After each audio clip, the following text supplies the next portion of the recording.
help keep background noise to a minimum. And if you'll make sure to mute your microphone, unmute it when you're speaking.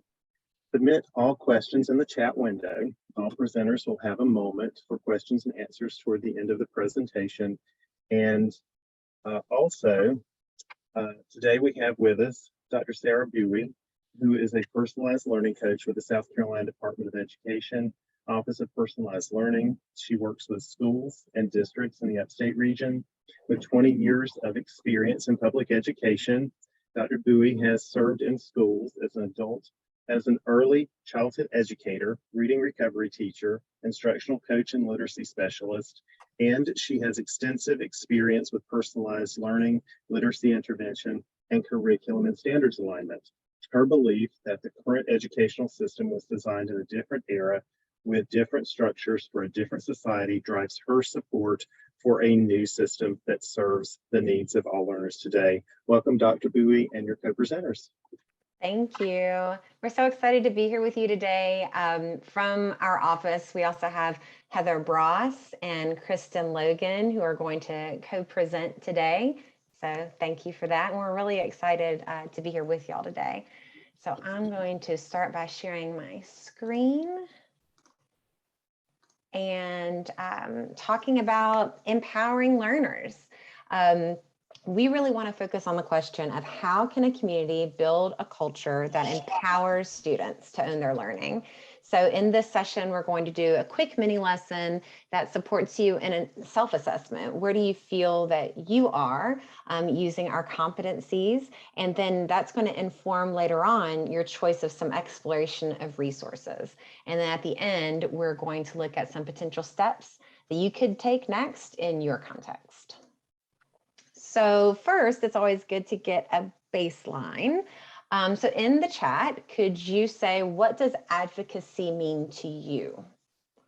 You could put a couple of words or a sentence. What does advocacy mean to you?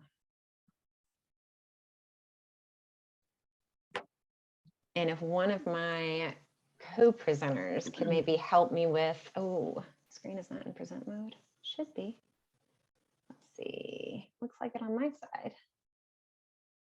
How about now? Does it look like it's in present mode now, everyone? Thumbs up? Yes, you're good. Oh, Sir. good. Okay, yay. Okay, so what does advocacy mean to you? Okay, so I can see it now. Finding ways to help where there is a need, being able to know how to ask for help or who to ask for help, being able to reach out for support. Anyone else? Those are all great answers and ones that we resonate with our work as well. When we're thinking about personalizing learning, our student ownership piece is that part that drives everything else. And a huge part of that is that students can advocate for themselves. So when we're thinking about overall the idea of let's look at what advocacy looks like, we look at it in a lens of student agency. And if you look at that continuum at the top, you can see the kind of the continuum of where we go from compliance, where students are doing what they're expected to do because they're asked to, they're obeying instructions, kind of like acquiescence. And then engagement in the middle, where that's what we would like to get them towards. We want them to have high commitment, high motivation to what they're doing. But we would say even the next step after engagement is empowerment, where students are following what they know they need, what their passions are, what their interests are, and it all coalesces into this way of advocating for themselves. So thinking about that, we have 3 buckets we're going to explore today. Self-awareness being the first one, thinking that if a child is aware of themselves, they can advocate for themselves. Self-management, being able to set goals, make plans, and then relationship skills.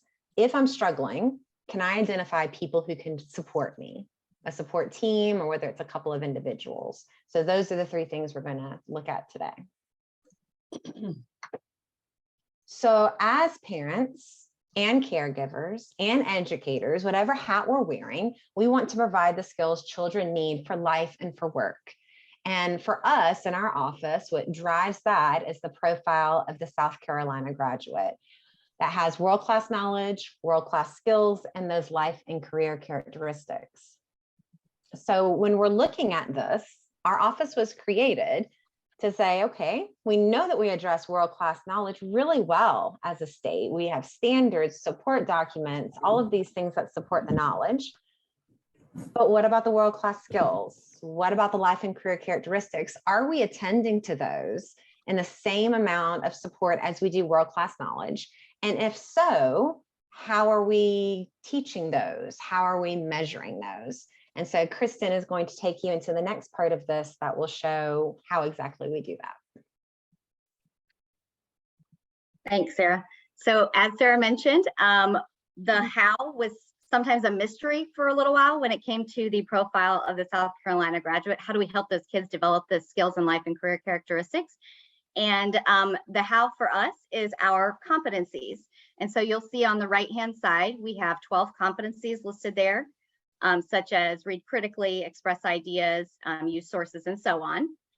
And they're really, the why behind needing to use them or being, a valuable tool is the fact that they help define and measure some of those transferable skills that we're wanting our kids to develop throughout their, not just their school, but, even after. They also provide multiple entry points for students because we know that each learner is unique and we want to make sure that we get them started right where they are and then help them grow from that point. The last thing, just kind of thinking about our competencies in terms of a why, is the fact that it tends to the whole child. So yes, it will tend to academic needs, but also when you think about social emotional learning, like their ability to grow as an independent learner, their ability to get along with others and to be able to, navigate conflict, all of those pieces are captured in our competencies, and they're the tool that we think would help students develop those skills. So just to give you a sneak peek of a competency, this is how all of our competencies are set up. You'll notice in the top right-hand corner, there are indications as to which parts of the profile align to each competency. So the language is not the exact same on the profile as it is to the competencies, and that was intentional because we know that a lot of those skills that are listed on the profile, that they don't operate in silos. And so when the competencies were developed, we were thinking of what are those observable skills that students would need to be able to do to be successful. So if you're ever wondering how it connects to the profile, in the top right-hand corner, there are the little indicators. On the left-hand side of the competencies are the skills that are a part of this particular competency, which is sustained wellness. You'll notice that the competencies have 6 levels. They are not grade specific. 6 represents the professional, going all the way down to pre-K.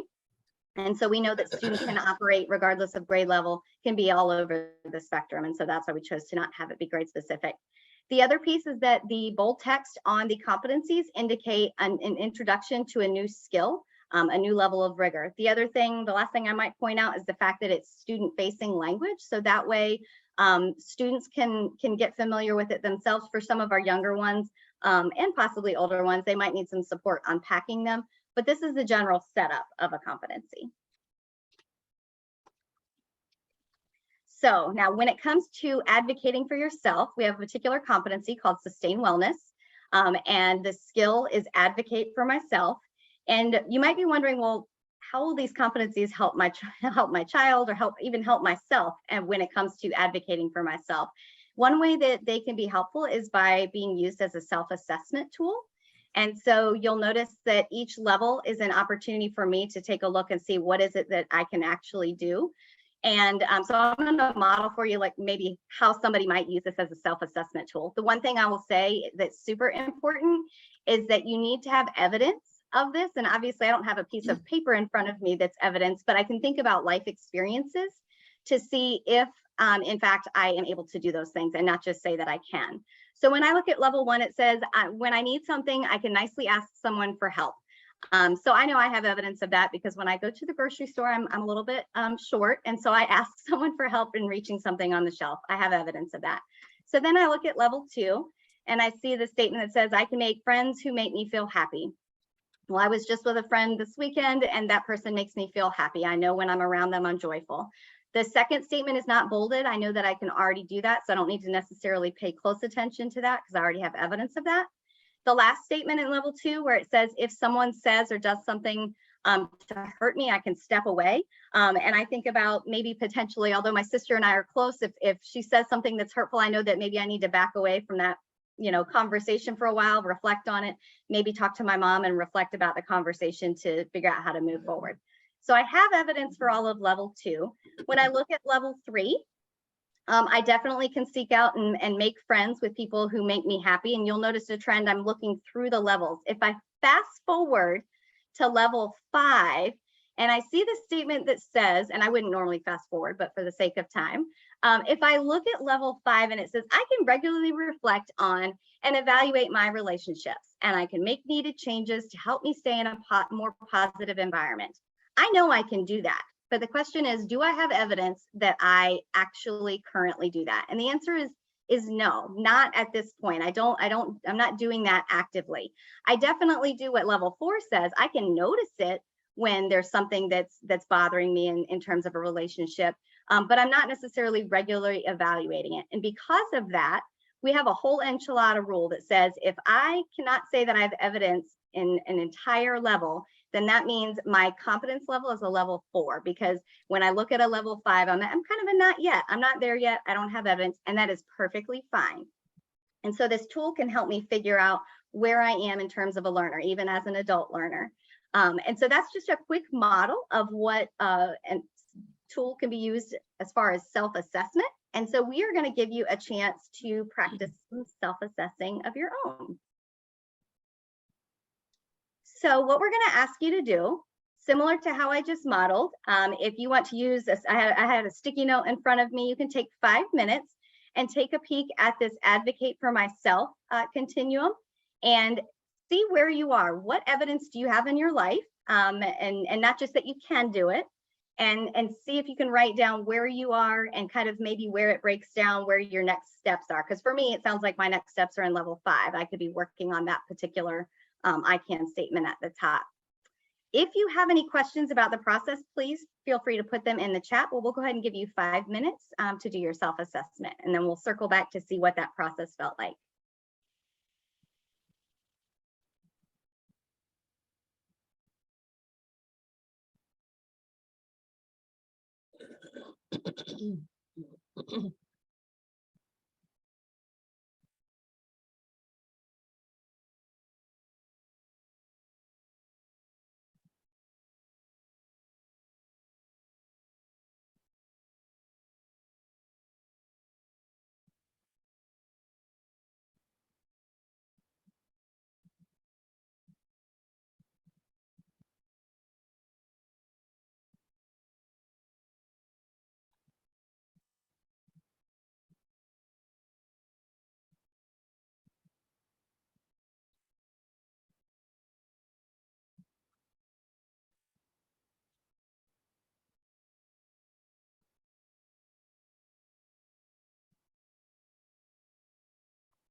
All right, so that's the end of our 5 minutes.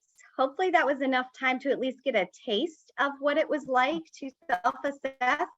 So now we would invite you to, in the chat, think about what made you go, Either you have a question or a connection or an idea in terms of what it was like to use the self-assessment tool or just the competency in general, thinking about how it felt to use that as a tool. What made you go,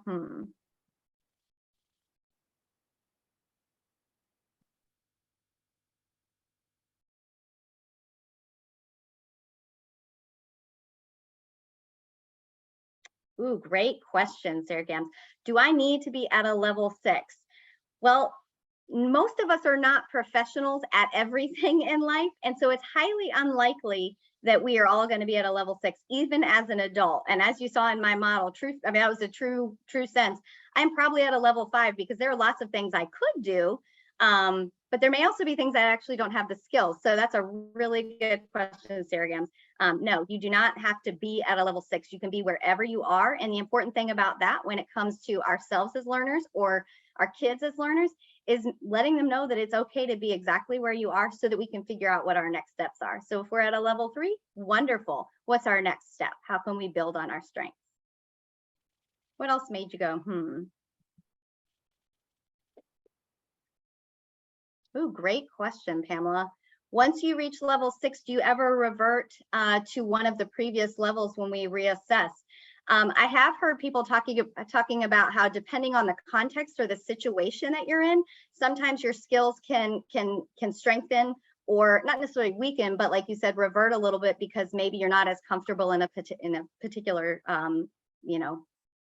scenario, or maybe there's sometimes if it's academic, it might be according to the content that's being learned. So in terms of reverting, it just might be more of a fluid piece. So yes, you can move. It's not like you're permanently at this level. It could also depend on where you are in your life as well. And Sarah and Heather, feel free to chime in as well.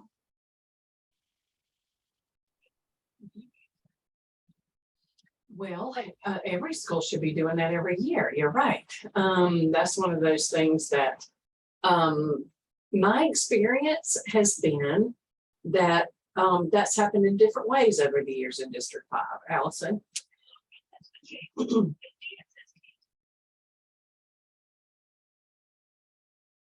What else made you guys go, with the competency? Anything else?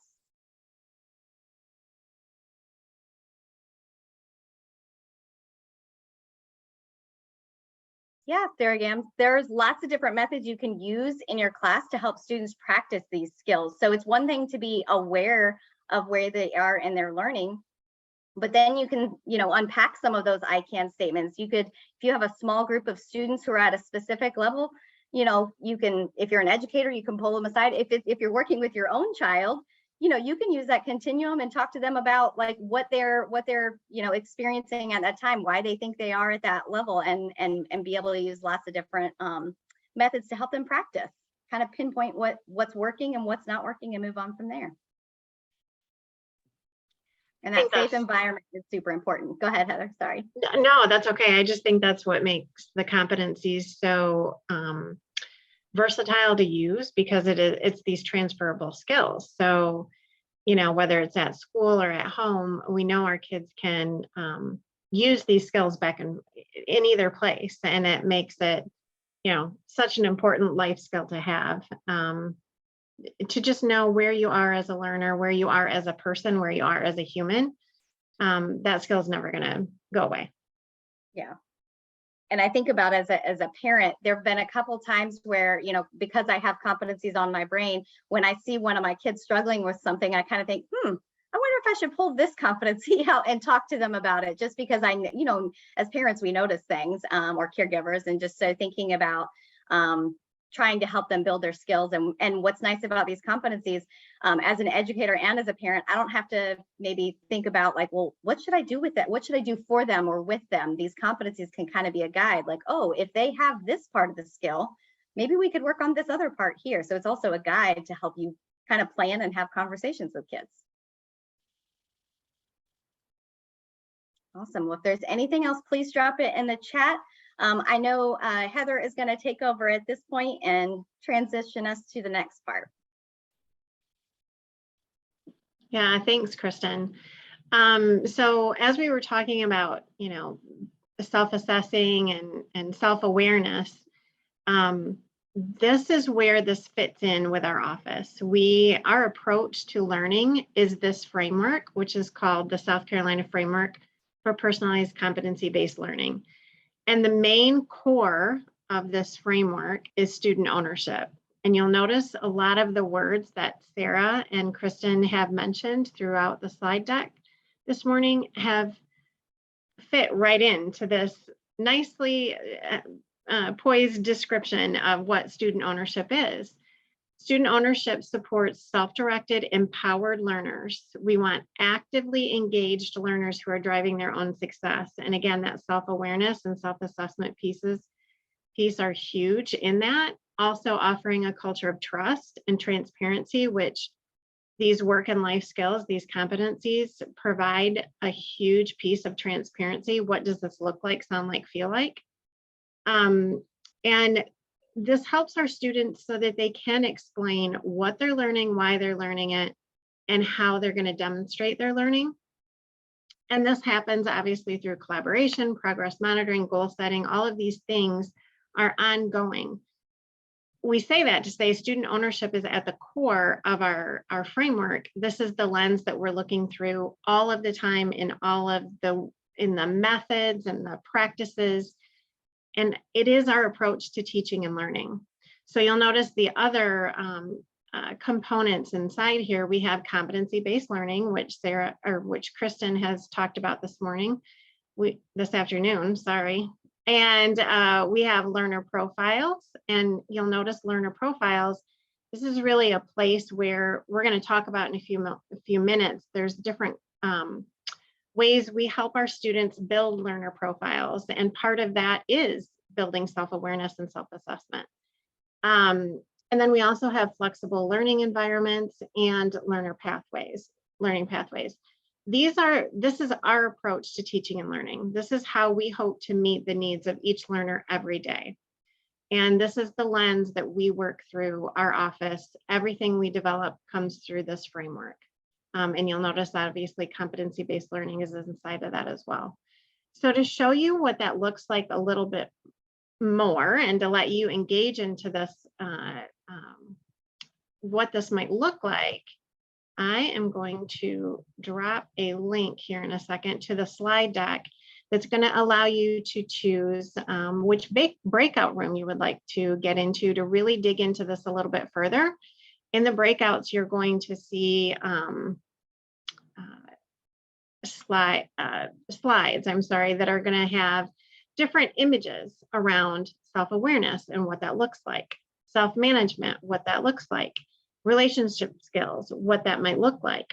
And each one of us coaches will be inside the breakout rooms as well to help facilitate, but we really want you to have an opportunity to dig into this a little bit, and so that you can click on different things, different images, explore it a little bit further in whichever area that you're interested in, whichever bucket you're interested in.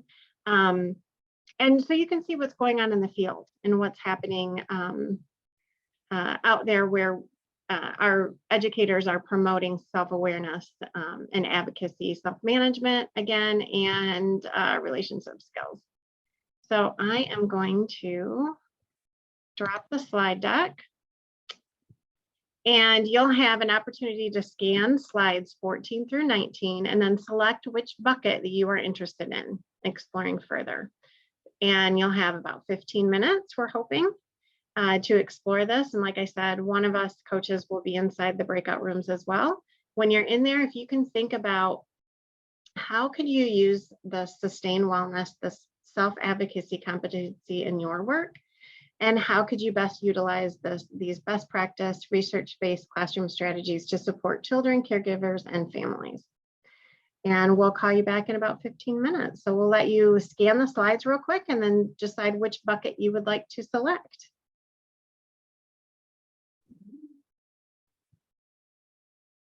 Right, I'm gonna open up the rooms and that should allow you to choose self-awareness, self-management, or relationship skills.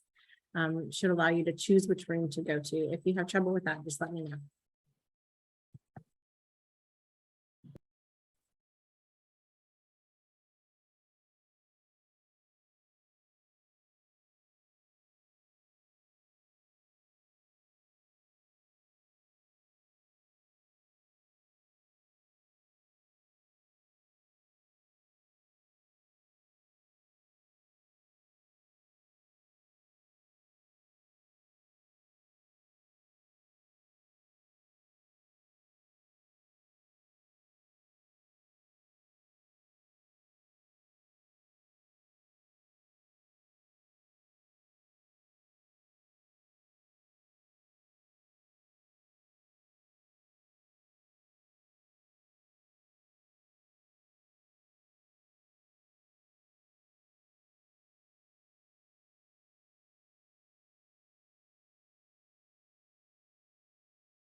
If anyone's having trouble with breakout rooms, just let me know and I'll be happy to help.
Hello?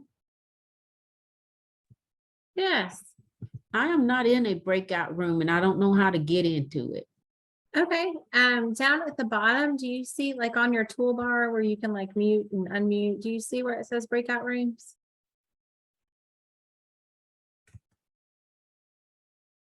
Okay. And then you can select which one you want to go to, or I can just put you in one. They have 3 different rooms: the self-awareness, the self-management, and the relationship skills.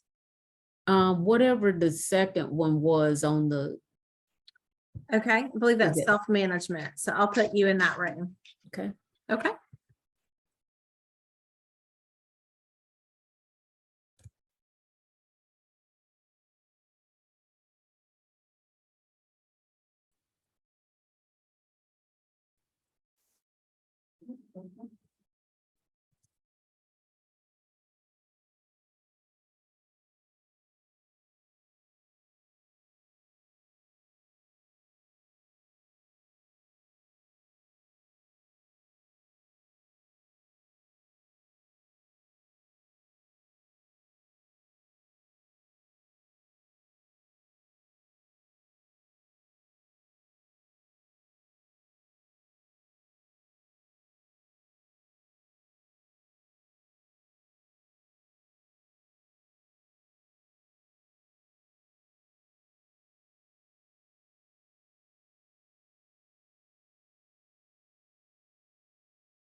We have about 10 minutes left.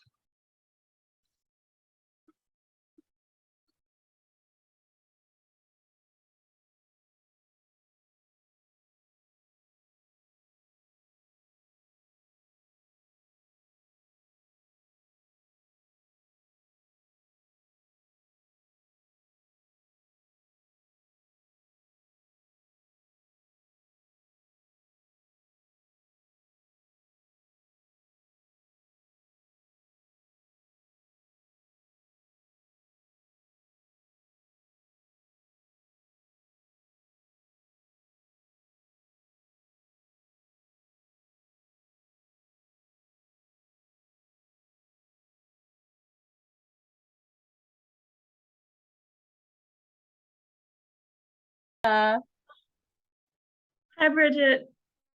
Hi. Our moderator had just told everyone that there was 10 minutes left, but I realized that nobody can hear him because they're all in breakouts.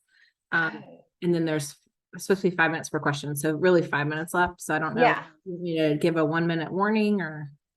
Yeah, that would be great. Okay. I'll go back. Thank you. All right, no problem. See you in a minute. Okay.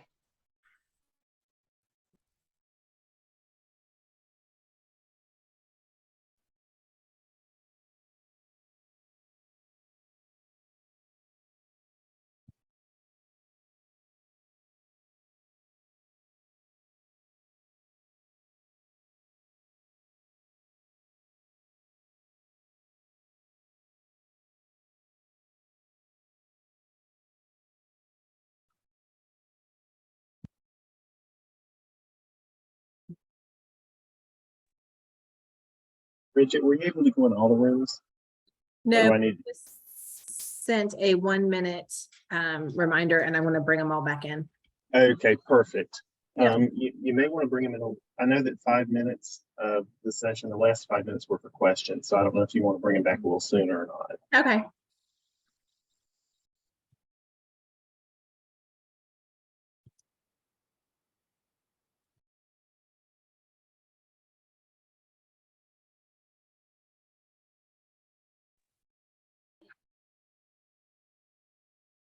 Welcome back.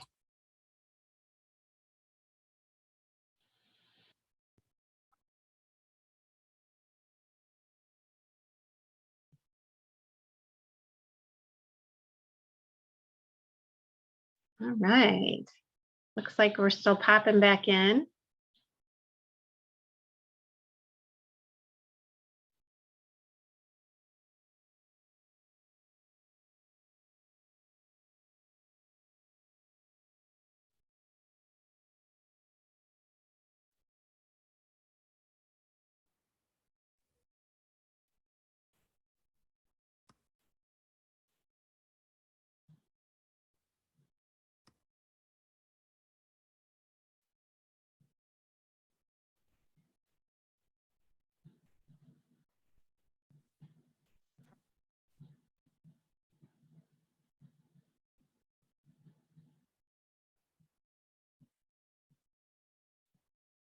Thank you, Sarah. Yeah. Yeah, good. Well, I hope everybody had a nice little time to explore a little bit and have some good conversations. We'd like to take just a few minutes and, thinking about the breakout rooms. This is one of our tools that we use with our teachers a lot of times when we're thinking about, let's make some connections to what you're already doing and what might you do next. What makes sense to you out of what you just saw in building ownership through self-advocacy? So we'd love to have you can come off mute, right? I think, do they have the power to come off mute?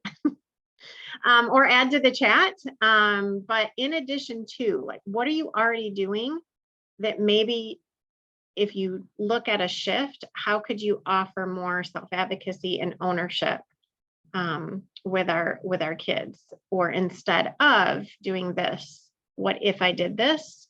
Or in order to enhance this, what if I did this? So think about 3 things that you already probably do to promote self-advocacy. How could we be more intentional about it and build that?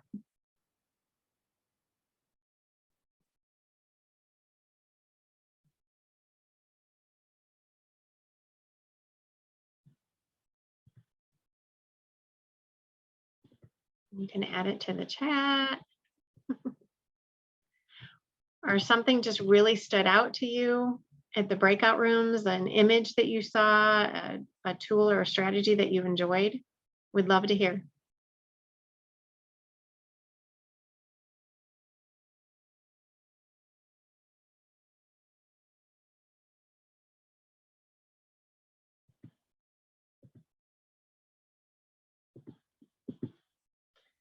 I know we talked a lot about, you know, how do we help our parents and our communities in understanding what promoting self-advocacy might look like. And we talked about that might be student-led conferences, that might be during open houses, that we're really having that communication with our parents, where our students are leading them through what their classrooms look like, what their day looks like, what their data might look like through learner profiles or e-profiles. Sarah Gam says she would love to use one of the goal setting strategies with her son. Yeah, absolutely. I know we have a lot of parents who are looking at, you know, when you think about the little ones, especially tying their shoes, getting their backpacks around, you know, and with our older ones, just that time management piece. That's a huge thing, and that falls right into our work and life skills.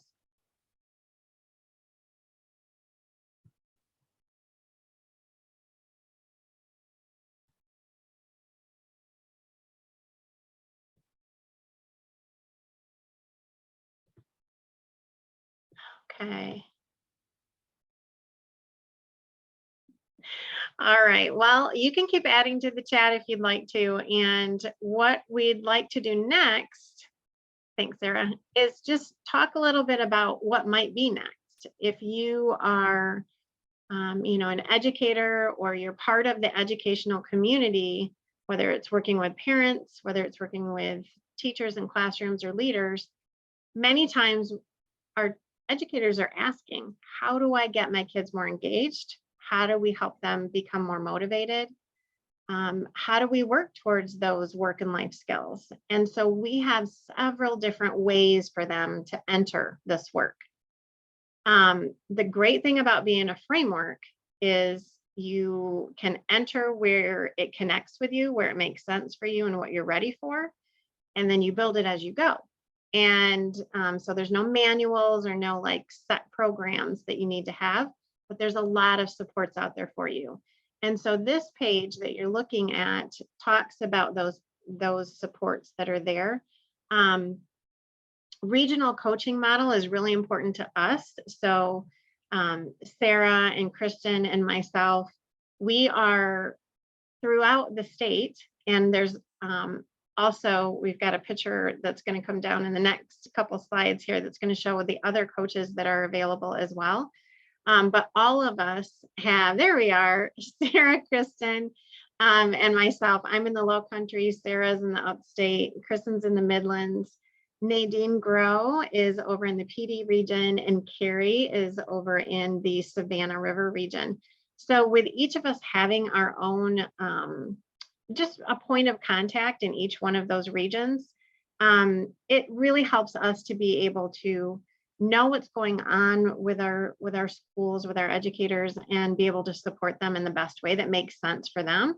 But it is also a very nice way for us, since we are throughout the state, to be able to build that network and connect with each other and connect our educators with other educators across the state that they may not know are doing some really cool things or some things that would really support them.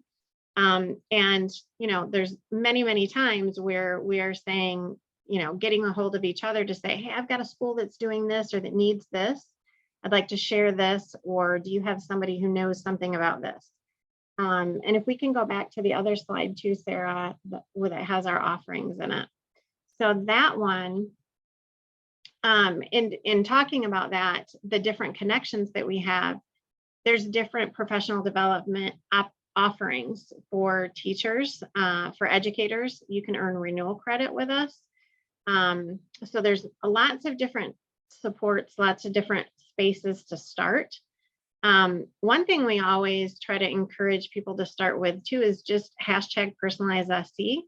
We have blogs, we have podcasts, and inside the podcast and blogs, you'll hear the stories of what educators are doing in the field. And that really seems to connect, when we hear the stories of what's happening around the state. And it just helps connect our educators and helps them to see where they might want to take this next. And we also offer, again, self-paced modules that our educators can enter into and earn renewal credit. Our in-person offerings, we have design workshops, and that is a space where we can come together as educators. We facilitate a mini lesson, and then it's time for our educators to get to work. Wherever they feel they're ready, they dig in. It's a workshop style, and they get to collaborate and do the work. We have a fellows, competency fellows, which is a phenomenal program that we have 30 educators who are really digging deeply into the competencies, and our hope is we'll build capacity there, and then they will be able to lead the work as well. So lots of different spaces for you to join. Is there anything else I missed in there, Sarah? And the inquiry labs. Sorry, yeah, inquiry labs. If you're someone who is like, I love this, but I don't know really what this looks like, I want to see this in action, I would highly encourage you to join an inquiry lab, register for one. You can go on our website, and you'll find under the PD options inquiry labs, and that is where you get to go visit a school that is working on their own goals, and there's different implementation levels, but it's great to see in action and be able to talk to kids, educators and leaders to see what they're doing and where they are in their journey. Anything else I missed in there, Kristen, Sarah? I don't think so. I think that covered it. And James just told me our time is kind of up. Yeah. So I know we had one other thing that if anyone wanted to know more, they could put their email address in the chat right now, and we could always check in with you later on. Anything else, Heather or Kristen, that we need to add in? I don't think so. Thanks, everyone. Yeah, we were excited to spend this time with y'all. Oh, yay. I love having email addresses in the chat. So we'll get that down. And like we said, if you want any other support, go ahead and put it in there, and we'll write down your email addresses and forward you to the correct regional coach. So y'all have a great rest of the afternoon, and thank you again. We'd like to thank Dr. Bowie and her co-presenters today for this session. I've also been told to remind participants to return to the main room for the closing remarks from Dr. Green and Mr. Jameson. Have a great day. Thank you.